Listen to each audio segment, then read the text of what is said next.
S'il faut de longs mois et parfois même plus d'1 an aux bébés pour prononcer leurs premiers mots, il va leur falloir plusieurs années pour bien maîtriser les bases du langage. Et pendant ce temps, mais quelle frustration de la part des parents et du bébé qui ont bien du mal à se comprendre et à se faire comprendre, à moins que le bébé n'apprenne les rudiments du langage, de la langue, ou plutôt des signes. Il semble en effet que ce moyen de communication créé pour les sourds et malentendants soit une bonne méthode pour échanger avec les bébés. Alors avec nous, pour en parler justement, la trésorière de l'association Signes avec moi, qui milite pour l'utilisation de la langue des signes chez les tout-petits qui n'ont aucun problème d'audition. Bonjour Dominique Carpe. Et l'animatrice qui officie à Fézin, au sud de Lyon. Bonjour Hélène Gay, merci de nous avoir rejoints toutes les deux sur ce plateau pour parler effectivement de cette utilisation peu connue et étonnante de la langue des signes. Alors déjà, pourquoi enseigner la langue des signes aux tout petits? Ça sert à quoi? Je vais poser la question à Hélène. Oui. Alors, dans un premier temps, pardonnez-moi, je vais me permettre de reformuler un petit peu votre question. Dans la mesure où on n'enseigne pas la langue des signes aux enfants. On enseigne des rudiments? Alors, les rudiments, en fait, ce qui est important de préciser dans un premier temps, c'est que la langue des signes est une langue à part entière, qui est d'ailleurs reconnue seulement depuis 2005, qui est complexe, avec une grammaire, une syntaxe bien à elle et bien compliquée. Évidemment, on imagine que les adultes, il leur faut beaucoup de temps pour l'apprendre, donc on ne va pas l'enseigner comme ça au bébé. Exactement. Nous allons apprendre, pas au bébé directement, aux parents. Les ateliers, en fait, sont des ateliers parents-enfants. Donc, on apprend un certain nombre de signes aux parents qui, eux, vont se les approprier, les utiliser au quotidien, afin que les enfants puissent, eux, après, les utiliser. Voilà. Donc, c'est la langue des signes, mais ça pourrait être un autre langage gestuel, finalement. Alors, en fait, c'est un concept, Signes avec moi, c'est un concept de communication qui est basé sur l'utilisation des signes qui sont empruntés à la langue des signes. Voilà. Donc en fait, le but, si vous voulez, c'est d'apprendre, d'aider l'enfant à sortir d'une phrase les mots les plus importants, un petit peu comme un rôle de surligneur. Dans une phrase, vous prenez un surligneur, vous surlignez les mots les plus importants. Nous, on ne va pas utiliser le surligneur, on va utiliser le signe, qui va venir appuyer le mot. Et du coup, l'enfant, le mot va prendre davantage de sens avec le signe. Déjà, un enfant, il ne peut pas les prononcer, parce que ça, on sait que ça prend du temps. Donc, avant de prononcer, on est capable de faire des gestes. Donc, effectivement, c'est parti de ce constat tout simple, tout bête, mais encore fallait-il y penser. Donc, qu'est-ce qu'on leur apprend exactement? Est-ce qu'on leur apprend à communiquer des sentiments, des envies? Est-ce que c'est quelque chose de très concret, de matériel ou pas? Alors, un petit peu les deux, je dirais. Il y a plusieurs choses. Dans un premier temps, ça va vraiment leur permettre de demander à l'adulte ce dont ils ont besoin. Tout simplement, on peut prendre l'exemple du signe manger, téter, ça n'a pas besoin de dormir. Dans des signes, manger, on a compris. Exactement. Il y a des petites choses comme ça, mais c'est vraiment le vrai signe en langue des signes pure pour le coup. Voilà. L'enfant va également être en capacité d'exprimer ce dont il a envie. S'il a envie de jouer au ballon, s'il a envie de lire un livre, s'il a envie d'attraper le magnifique gâteau qui est sur la table mais que papa et maman n'ont pas du tout envie de lui donner, plutôt de l'exprimer par des pleurs, de trépigner, etc., où l'adulte ne va peut-être pas forcément comprendre ce qui se passe. L'adulte, dans la mesure où il aura utilisé ce signe de gâteau très régulièrement, l'enfant va faire le lien, et s'il voit un joli gâteau qu'il en a envie, il fera le signe gâteau. Alors Dominique, qu'est-ce que ça veut dire qu'il faut associer un geste à une parole? C'est impératif.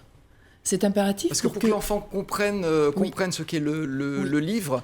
Et alors, je rappelle, ce sont des enfants entendants. Oui, ce sont des enfants entendants, oui. Et effectivement, il faut impérativement associer le signe avec le mot oralisé pour que l'enfant prenne le sens de ce mot. Parce que la question qu'on peut se poser, c'est est-ce qu'à favoriser comme ça, dès les premiers jours, on verra dans un instant à partir de quel moment on peut les initier à cette langue, à partir du moment où on les initie, est-ce que le langage parlé ne passe pas au second plan? Est-ce qu'on ne risque pas de les retarder dans leur évolution? Alors, c'est vrai que c'est la grande question. On se regarde en rigolant, c'est vraiment la question qui revient le plus souvent. Et la grande exclamation que j'ai envie de dire, c'est non, que du contraire. Oui, mais non, pourquoi, madame? Alors, on va vous le dire, on va vous l'expliquer. Tout simplement parce que du coup, à partir du moment où l'enfant sent qu'il est compris et qu'il peut se faire comprendre, il va prendre goût à la communication. S'il prend goût à la communication, à partir du moment où le langage oral va arriver, Est associé. voilà, communiquer, voilà, il va trouver ça très très chouette et du coup, il va avoir envie de parler très rapidement. Et souvent même, on le dit, des études l'ont prouvé, qui parlent même des fois plus tôt. Le signe est déclencheur d'oralité, véritablement. Oui, donc alors sans que ça soit le but principal, on fait davantage progresser les enfants. Justement, c'est important de dire que c'est pas le but principal dans la mesure où il est vraiment important de savoir que signer avec moi, c'est en aucun cas une course à la performance ni une surstimulation de l'enfant. Oui, parce que c'est un petit peu à la mode aujourd'hui, on veut avoir les enfants les plus beaux, les plus intelligents, les plus rapides. Surtout pas, on est vraiment justement dans le développement naturel de l'enfant. C'est un concept bienveillant, dans le respect, avec moi, dans le respect, où on est vraiment dans le respect du rythme, du développement. Et alors souvent, on prend un petit peu l'exemple de la marche à quatre pattes. Jamais on se pose la question de savoir si de marcher à quatre pattes, ça va retarder le fait que l'enfant marche. On ne se pose pas la question. C'est un petit peu le même processus en fait. Voilà.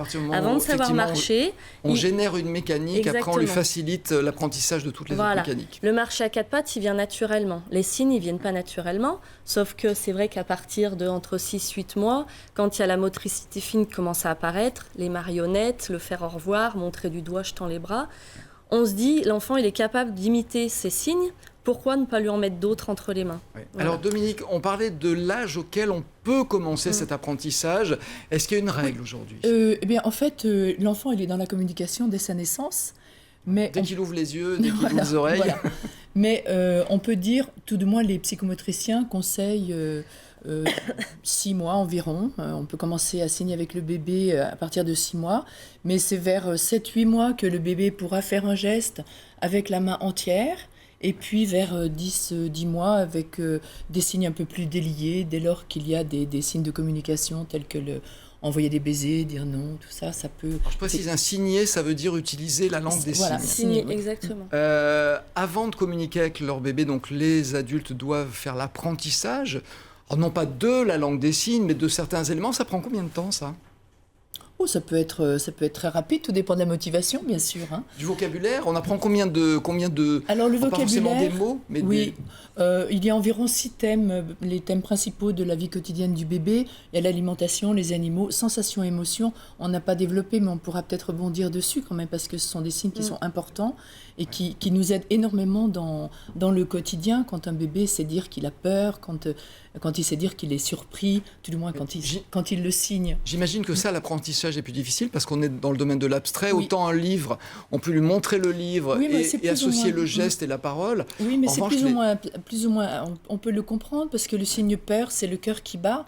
Donc c'est ça, peur. Ah oui, donc finalement, c'est pas... Il y a certains signes qui... C'est très iconique, ça peut vraiment aider.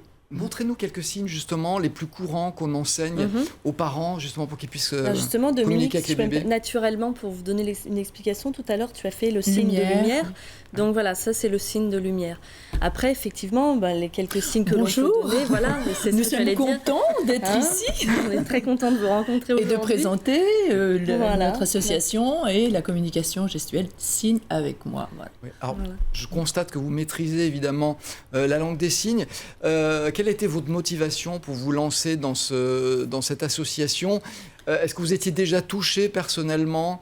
Parce qu'effectivement, la langue des signes, on a envie de l'apprendre quand on a besoin de communiquer avec des gens. En fait, moi, personnellement, ça a été tout d'abord la découverte de la langue, qui est une langue absolument magnifique, qui est tridimensionnelle et qui est très, très belle à regarder. Et puis ensuite, nouvellement grand-mère, je me suis dit, tiens, pourquoi pas faire quelques signes, puisque c'est Nathanaël Bouillet-Charles qui a amené ce concept qui vient des États-Unis. Donc, on a été sensibilisés à ça. Je dis « on » parce que j'ai une sœur jumelle qui m'a un peu aussi accompagnée dans cette... Un peu. Elles sont assez indissociables. Voilà.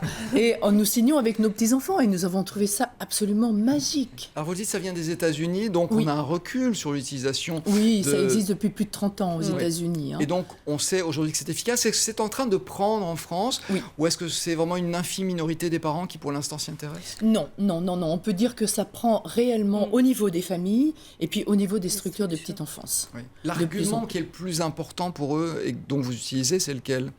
puisque c'est pas le fait que C'est communiquer. on va avoir des petits génies. Alors, C'est non, communiquer, du tout. se comprendre. C'est communiquer, se Se comprendre. comprendre. Et puis, on en a peut-être pas suffisamment parlé, mais c'est aussi ce principe de réduire considérablement les frustrations, aussi bien chez l'enfant que chez l'adulte.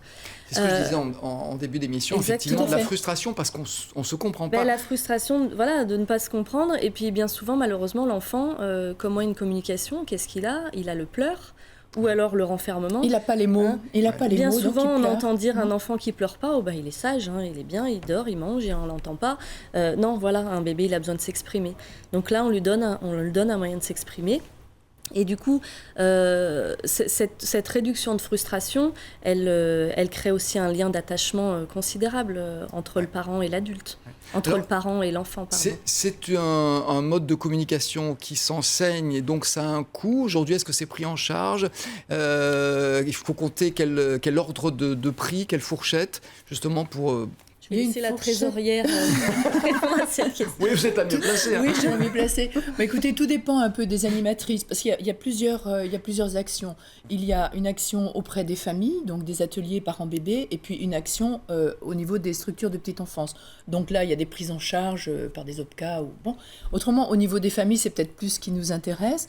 Je pense qu'il y a une fourchette entre 75 et 90 €, une session complète qui va représenter 6 ateliers de 3/4 d'heure environ. Et, mais le schéma peut être différent en fonction de l'éloignement des familles. Si une famille est à 1h30, on ne fait pas un atelier 3/4 d'heure. On est aussi dans le adapte. respect du bébé qui... Bon, effectivement, après, c'est un petit peu à la carte. Voilà, c'est un petit peu la carte. En tout oui. cas, Mais voilà la fourchette. Hein. je rappelle le nom de cette association. Donc, c'est Signe avec moi. Vous êtes Oui. implanté, il faut le savoir, dans toute la France. Tout à fait. Hélène est à Fézin, mais il existe plusieurs sites sur lesquels on peut trouver des animatrices et donc des personnes Exactement. Tout susceptibles à fait. Sur le site internet d'enseigner ces de notre rudiments association, oui, Signe Est-ce avec que moi. je peux juste me permettre de rajouter une petite chose Oui, qui- une petite voilà, alors. on n'a pas dit qui m'ennuie un petit peu, c'est qu'au sein des ateliers, c'est important de dire que vraiment l'ambiance est extrêmement ludique et conviviale. Donc l'apprentissage des signes auprès des parents et des enfants, elle se fait vraiment essentiellement au travers de jeux, de comptines, de chansons. On s'amuse beaucoup en atelier. Voilà, c'est l'aspect Voilà. ludique. Vous Oui, voulez oui, Tout à fait, relever. oui, très convivial, Donc, très chaleureux. signeavecmoi.com, tout attaché, c'est là aussi un Exactement. endroit où on peut se renseigner. Merci beaucoup Merci à d'être vous. venu nous enseigner cette nouvelle façon de communiquer avec les bébés.